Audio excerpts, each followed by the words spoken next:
As I traveled through the mystical forest, through the hollows, the nature elementals watched on as a werewolf cat princess appeared before me. She invited me to a golden hall to feast with the dwarves. After a night of feasting in celebration of our newfound friendship, I said my farewells and found my way out of her forest home. Then it came to the mine of the gnomes as the storm was coming and went inside. There I saw the gnomes, who were not as friendly as the curious werecat princess, but allowed me to pass anyway, wanting the human out of their mind. I saw a light and followed it into a place the gnomes called Jagged Rock. When I stepped in the sunlight, I saw why the region had earned its name.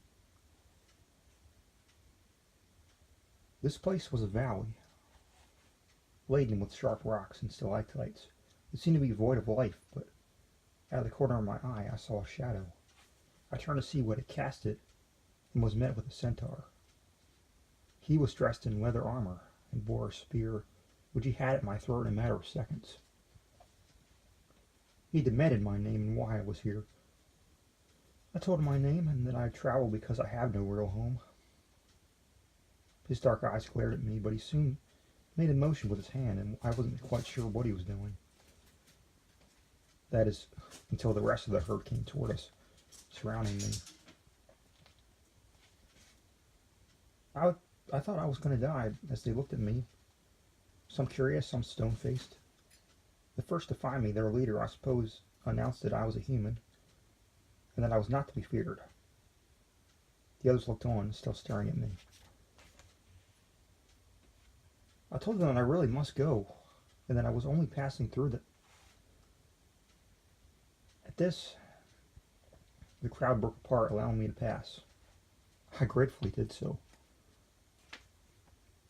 The leader offered me an escort, at least to the place they called, quote-unquote, the caves.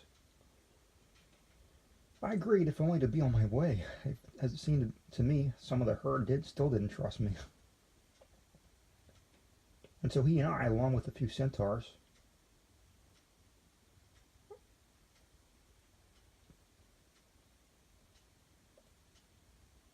traveled to the caves, just south of Jagged Rock.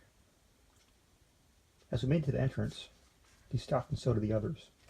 He told me that this was as far as he or his herd could go, as they never entered caves unless the weather was very bad. I said I understood and bid them farewell, thanking them for leading me there before I entered in the darkness, flicking on my lighter. The cave was deep and dark, and I could swear I was being watched by every step of the way. I was proven right, as I was greeted by the sight of three creatures, who stood about 5 feet high. Ugly things, goblins are, as their skin is pale from the lack of sun exposure, and they smell like what they eat, rotted meat. One asked me what I was doing here, and becoming tired of the same explanation, I said I was merely passing through. They looked to each other and glared at me. The middle goblin, who seemed younger, said to me, "Humans don't come around here very often." I told them once more that I just was passing through, and wouldn't be there long. They stood in front of me, blocking my path. The goblin that seemed youngest sneered and said I wasn't going anywhere. But the eldest bashed him on the back of the head, telling him they kept no prisoners, and if I wanted to pass, they should let me. After this, three argued amongst themselves, and I quietly made my way out of the chamber into another. How anticlimactic.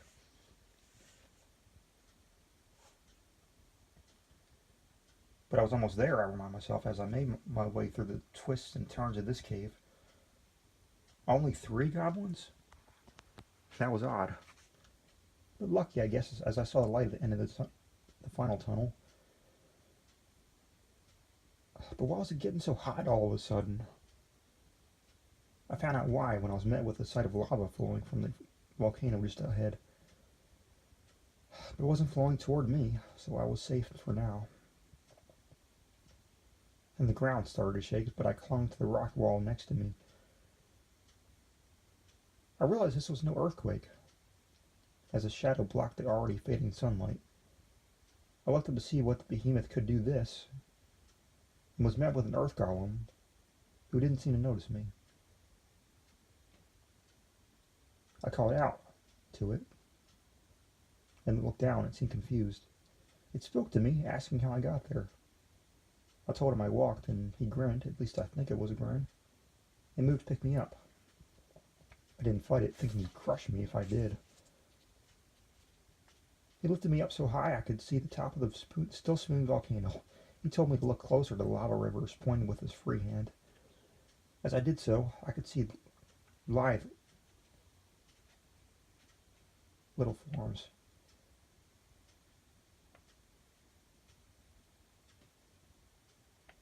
Coming out of the molten rock, as it seemed that they were dancing around the lava and down the hillside.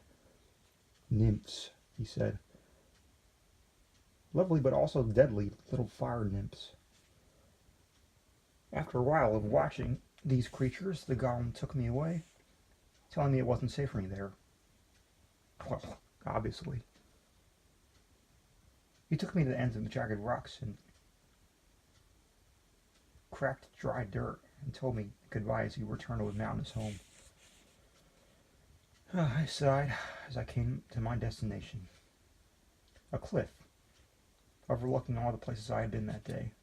The Golden Hall, where I feasted with their highness, and the dwarfs in the entrance to the mine cave, where I found the reluctant gnomes. Jagged rock, where I could still see specks moving around, that I presumed were the centaurs keeping guard over their territory. Then there were the caves of goblins, which had led me to the volcano. And here. I looked at the clouds as I sat down, dangling my feet off the edge.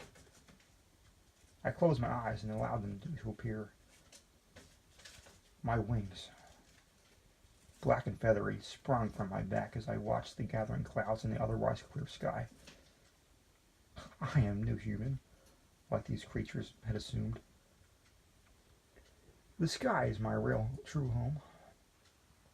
As a wind elemental am I.